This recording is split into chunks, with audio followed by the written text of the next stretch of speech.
sebuah video bernuansa mistis belum lama ini viral di media sosial TikTok.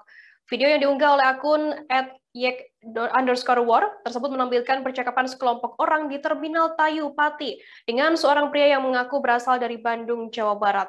Narasi dalam video menjelaskan bahwa pria asal Bandung itu mengaku sudah menginap 3 hari di Rumah Sakit Kristen atau RSK Tayu, menjenguk seorang teman yang dirawat di sana.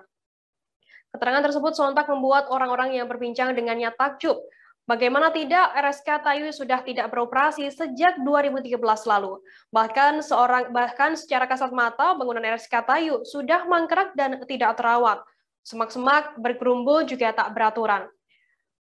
Jurnalis kami dari tribunjateng.com, Mas Kahuzan, berhasil melakukan penelusuran dan menggali informasi mengenai video viral tersebut dan para saksi mata dan orang-orang yang terekam dalam video. Dan saat ini Mas Kah sudah tersambung bersama kami untuk memberikan informasi lengkapnya untuk Anda. Halo Mas Kah. Halo Firda.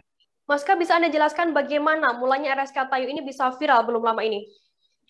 Baik, jadi seperti yang sudah kita ketahui bersama, sekitar pekan lalu, akun TikTok @yek_war mengunggah sebuah video yang ditonton lebih dari 13 juta kali dan mendapatkan komentar lebih dari 22.000. Video tersebut menampilkan percakapan orang-orang di Terminal Tayu dengan seseorang yang berasal dari Bandung, dan narasi video tersebut menjelaskan bahwa orang dari Bandung itu menginap selama 3 malam di Rumah Sakit Kristen Tayu untuk menjenguk seorang temannya yang bekerja di pabrik gula. Dan hal ini tentu menimbulkan kehebohan karena Rumah Sakit Kristen Tayu kondisinya mangkrak dan sudah tidak aktif sejak 2013. Selain itu, masyarakat sekitar juga kerap mendapatkan kisah mistis serupa, sehingga hal ini membuat ketertarikan tersendiri di masyarakat. Demikian, Firda. Mas Kah, sejak kapan RSK Tayu ini berdiri dan bagaimana ceritanya hingga terbengkalai begitu? Baik, Firda, kami kutip dari berbagai sumber, RSK Tayu mulai berdiri sejak zaman kolonial Belanda, atau tepatnya tahun 1933. Dan sebelum menjadi rumah sakit, RSK Tayu adalah poliklinik khusus umat Kristen yang dirintis pada tahun 1894 oleh seorang penginjil yang tinggal di Tayu. Nah, dalam perkembangannya, RSK Tayu beberapa kali dilanda konflik internal.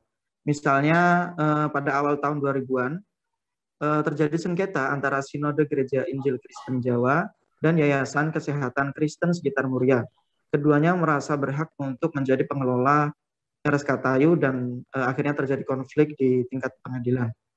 Kemudian pada tahun 2013 konflik ini memuncak dan sejumlah karyawan di RSK Tayu mengajukan gugatan ke pengadilan karena gaji mereka selama belasan bulan tidak dibayarkan.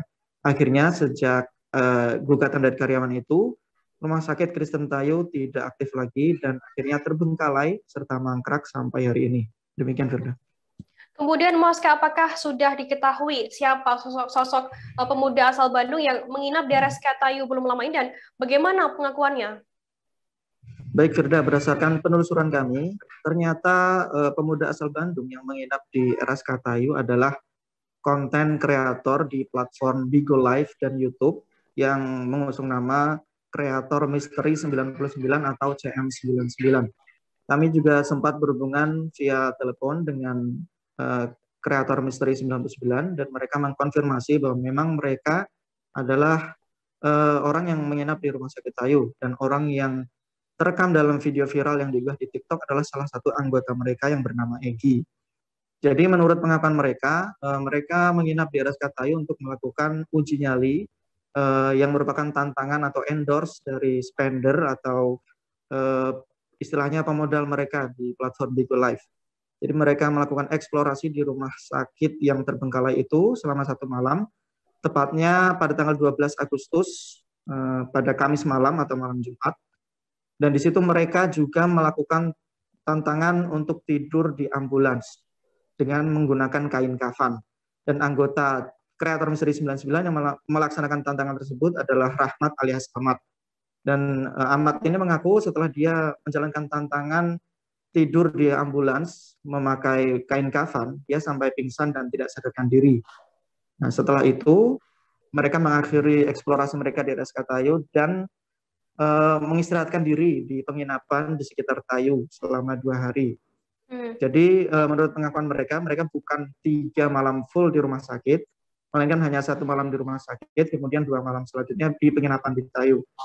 Nah, ketika dikonfirmasi mengenai keterangan dari video yang viral bahwa mereka menjenguk seorang teman yang dirawat di RSK Tayu, tim dari CM99 mengatakan bahwa itu bukan miskomunikasi. Tapi mereka sempat linglung setelah melakukan eksplorasi di RSK Tayu. Selama 2 hari mereka menginap di penginapan itu, mereka merasa seperti ditelepon oleh seseorang. Jadi ada 3 orang dari tim CM99. Mereka semua merasa ditelepon oleh seorang ibu-ibu dan diminta untuk kembali ke RSK Tayu dan menjenguk teman mereka yang bekerja di pabrik gula di Pati. Menurut mereka hal ini sangat aneh karena mereka bahkan tidak tahu kalau di situ ada pabrik gula. Tapi setelah itu mereka akhirnya pulang ke Bandung pada hari Sabtu. Demikian, Firda. Berarti di dalam video yang viral mengenai adanya narasi bahwa mereka menjenguk, pemuda ini menjenguk seorang temannya di RSK Tayu selama 3 hari ini kurang betul seperti itu ya, Mas Ka? Ya, niat awal mereka memang membuat konten video, tapi mereka memang menceritakan ke orang yang merekam video viral itu bahwa mereka itu tidak bisa membedakan apakah mereka mimpi atau itu benar nyata terjadi. Mereka bertiga merasa ditelepon oleh seseorang yang menyuruh mereka kembali setelah mereka melakukan live streaming itu. Mereka diminta kembali untuk menjenguk teman mereka yang dirawat di RSK Tayu. Nah, itu karena ketakutan dan sudah drop, akhirnya mereka memutuskan pulang dan tidak kembali ke RSK Tayu lagi. Baik, terima kasih wartawan tribunjateng.com Mas Kahausan atas laporan Anda. Selamat bertugas kembali.